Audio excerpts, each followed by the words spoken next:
So here's the compressor we use. I mean, there's nothing fancy about it. This is one of those ones that stands about 4.5 feet high. Then we've got PEX tubing that we use to run it through the ceiling and then down through one of the beams that comes down to the, it's actually a 20-ton press, which comes with a 20-ton jack, but the 20-ton jack is a little bit too much, takes too much time, and so it's actually a 12-ton jack with an air-over conversion on it so that it's it's hydraulically driven, but it's run pneumatically.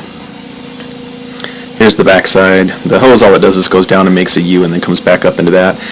There's generally a little trigger on there that you use to put it down, but we found that a ball valve works a little bit better, so we've got the ball valve installed up above, and then this on here. And what we've done is that that shaft right there where I've got my hand, we drilled that out and then we put that yellow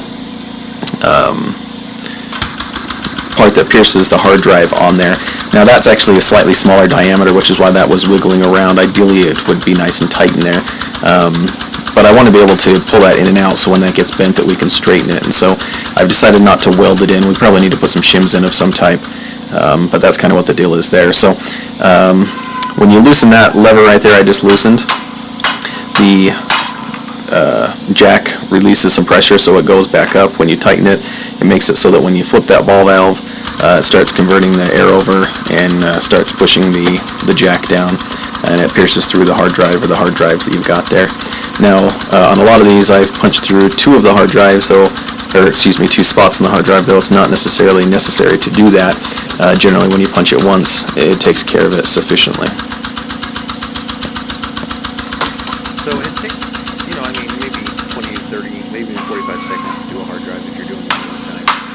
But when you consider the cost of, a $20,000 shredder, which can go through it, can maybe do 30 in a minute, you're punching through these things and destroying them.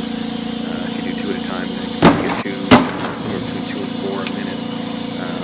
You're doing pretty well for, $1,500 maximum investment, depending on how much work you want to do. But that's kind of what we've done. It's worked pretty well for us.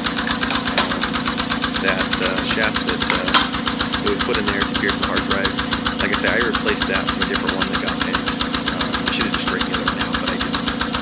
I replaced it, and that's why that's got a little bit of play in there. Ideally that won't happen, and that's part of the reason this one gets bent, or got bent once, is because there's too much play in there, and so it's not being kept straight as you come down. But that's kind of the setup.